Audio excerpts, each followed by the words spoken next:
Now we head to Denton, Texas, talk about North Texas basketball, both the men's and the ladies squad coming off very successful seasons. And joining us, the head women's basketball coach, Jaylee Mitchell. Good to have you here again. Great to be here. You should be old hat at this now, right? I know. This is year 4. There you go. There you go. And Grant McCaslin, the head men's basketball coach, who actually won a title this past season. Grant, we're going to talk to you in just a second, all right?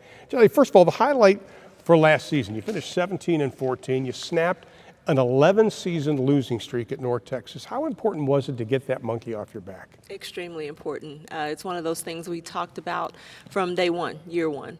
And so to finally get there in year 3 and to understand, what it took to get there, and just our growth from year to year has been really incredible, and something that we wanted and really strive for on a daily basis. Now, one of the reasons she's smiling is she has 5 starters returning. That's a great thing. That's a good thing. A little bit of pressure off there. Talk about your starting 5, because everybody goes, "Oh, you got 5 starters. This is great," but you have to challenge them to take that next step, don't you? Absolutely, and they're ready. I believe our finish in the conference tournament was an incredible step, and really that journey for them was one that was inspiring. And so since postseason practices, they really led the way from an energy standpoint, from a motivation standpoint, and really pushing their teammates to make sure we perform better in their last season. So, and I say that because they're majority seniors, unfortunately, but we're excited. I want to talk about the tournament because they came into the tournament on a 3-game losing streak, including a heartbreaking loss to Rice by 2 in the last regular season game. Then you go and you beat Charlotte, you beat Louisiana Tech. That team seemed like all of a sudden it grew up during the tournament.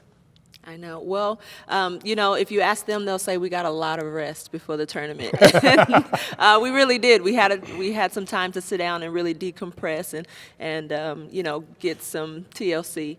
And I think that made a big difference, honestly, in how we performed in Frisco. And kudos to them. They did it. They were excited to see Charlotte, to see Louisiana Tech. I don't know if people know, but that was our first win over that program. Right. Period. And I actually think we had a chance with Western Kentucky. We always talk about, if we had that third quarterback. So, they're an incredible group of young ladies. And I believe that, every year we've gotten better, and I don't expect this year to be any different. Terriel Bradley, average 18.6 points a ball game. What does she have to work on this summer? Well, probably a fun fact that people don't know is Terriel Bradley played the 4 for us the majority of the time last season. And so this year with our changes, I believe she'll be at the 2-3. Oh. And so I think that's probably her biggest challenge, is to figure out, how to get those same numbers at a new position. And, I say new, but it's her natural spot. Mm-hmm. And so I'm looking forward to what she does. I mean, if practice and scrimmaging counts any, she's going to be amazing. So she's a great young lady, great player, and I'm excited for what she'll do in her last season. Coach knows I'm a stat geek, and one of the stats that stood out to me, you averaged 12.5 offensive rebounds a game. Now you could say, okay, you only shot 39%, but still, that's a mentality to get those kind of rebounds. Is it not? It absolutely is, and I want to say our average probably went up after the tournament. Right. Because I thought that's where we rebounded our best. And, we recruit that way. We look for people that are hungry for the ball, and, they haven't disappointed in that area. So I think we'll be even better this year. One thing that I always like about North Texas is you don't shy away from playing a tough non-conference schedule. This year, no different.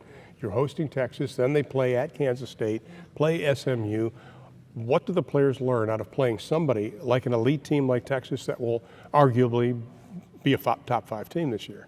I think the biggest thing is that you have to compete every night, and you have to do that back to back. We have, conference play where you have the one day in between to prepare and to get ready. So we don't have one day in between Texas and Kansas State, but I think the mentality is, hey, back to back games, you have to be ready. You have to compete at the highest level, and this is how we prepare.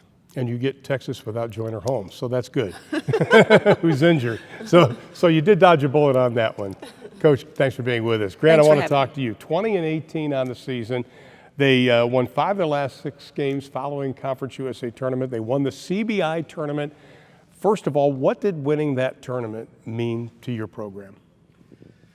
Well, the way we finished the regular season going into the conference was tough, and a big part of it was trying to convince our guys that winning at the end of the year was the most important part of the season, you know. And so for us, it gave us new life, and the Super Pit was packed for the last few games. And I think just from a momentum standpoint, not only culturally but around our program, to get people excited again about what we're doing was a huge step for us and a lot of fun. Well, everyone after that first year, your first year, knows the expectations now. Are you going to have to play this year from a different perspective?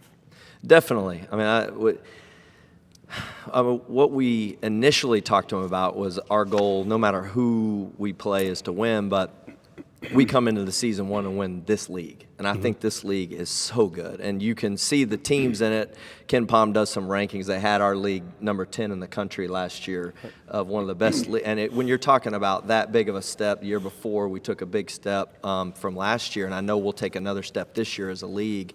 But just that their mentality is we got to be prepared to be really good. And last year for so many new guys to see the league and to see how good our league is. This year, I think there's just a more confident look to how we're approaching practices and how we're approaching, even scrimmages that we played.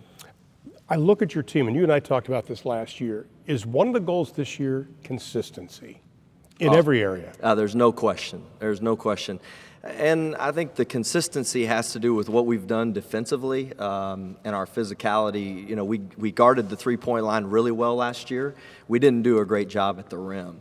And so a lot of that was just the youth that we had around the rim, but a big part of it was just our mentality. You get late in the clock and you have a tendency to lose the aggressiveness that you need to win those close battles at the rim. And this year we're prepared. How important was it to go to Italy? Outside of the fact it's Italy, and you get to eat the food. Yeah, who doesn't like that? But those extra practices also, how important was that for you? Well, it was important for my wife. That was first, let's be honest. That was awesome. Which everything else is down third and fourth, okay. But, the practices were tremendous. The opportunity for us to be around each other, that's what you get out of those trips, to me. I mean, the competition was good. It probably wasn't great, but the practices and the opportunity for us to go to places like the Coliseum together, the Vatican together, and to have those experiences, those guys will never forget. That's the first time we've done it in school's history to make a trip like that. And so just, it's a tremendous opportunity and a blessing from our university to allow us to do it, one. And then two, I think just the camaraderie you get out of it is what's vital. You had so many players step up big time last year. Who have you challenged to step up their game this year? Well, I think across the board we've really had, we've got a lot of guys. I think Ryan Woolridge played such a huge key to us winning, had to play so many minutes, and that may not be the case this year. I mean, he played 40 for who knows how many games. 36.6 minutes for the season. Crazy amount of minutes. And I think we just have, but it's just the effort that we have to continue to play with. We've challenged Rose to be better offensively without the ball. We've challenged Jordan Duffy to be aggressive on the ball and do a good job defensively. He's taken a huge jump. And then I'll tell you what, Zach Simmons, really may be the key piece of this whole deal, and he has gotten significantly better. Did he understand, Zach Simmons, did he understand his role last year? Yeah, well, he set the record for the best field goal percentage in school's history. As a freshman. So, he understood where he needed to be, and I think this year we're going to involve him more in the offense and help him make decisions because his skill level is really, really good. He's gotten where he can make 15-footers. He wants to shoot threes. He can probably make them. I don't want to let him shoot them. But he can get to the free throw line and make them. So that's where we'll involve him more offensively and not necessarily limit him. Update on Gibson's health.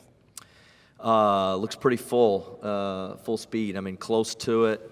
He's just so tough. It's hard to tell because he doesn't ever show any pain. So when he plays with such intensity. But I would say he's probably 90% and definitely had a fantastic fall. Talking to my friends up there, they said he's improved physically, but a lot of people in the conference thinks he could be the key to your team this season. Well, he definitely has the intangibles from a passing, ball handling, shooting, and toughness. He just kind of checks all the boxes. The only box he doesn't check is height. So, Right. you know, when you're talking about winning, you know, there's some limitations there. But when it comes to his ability to go and to make a basket, you know, he definitely offers us a huge threat, and his toughness elevates our defense. How much time has your team spent on free throw shooting? And I knew I'd get a giggle out of you because we're Good friends, jab. and I know I could It's a ask you good that. jab, Ron. But how many times? Because you know, you look at 66% and you go, and you went to the line about 20 times a game. That's a big difference in wins and losses. Well, you know, when we shot 70%, we were undefeated. So Right. obviously, we shoot free throws and make them. It helps us win. And every coach says this. I know I'm clear on this. Everybody says we had such a good offseason. We got a ton of shots. But in 19 years of coaching, this is, I don't know how many. That may be wrong. Maybe 20. I don't know. But this is the most we've ever had a group in the gym. I mean, for every person Right. individually taking the time. And it wasn't. I mean, I coached at some great places and with some great players. But collectively, this group lived in the gym shooting shots on their own. So if we don't, then I'm really that bad a coach. Mark Price used to tell me when he played at Georgia Tech and also he played in the NBA, he said he'd take 100 free throws every day, and if he missed more than 3, he had to start over. That's the way, you know, you got to shoot. Get better. And it needs to mean something to you that if you miss, then Right. there's got to be some consequence to it, for sure. And our guys feel that, and they understand that, and hopefully we'll make a big jump in that area. Great season for both of you last year. Looking forward to this year. I think it's going to be even better. That's right. Thank you so much. Thank you, Coach. Good to Thank see you guys again. Great to see you. Conference USA Media Day will continue from right across the street from the Star in Frisco, Texas, when we come back.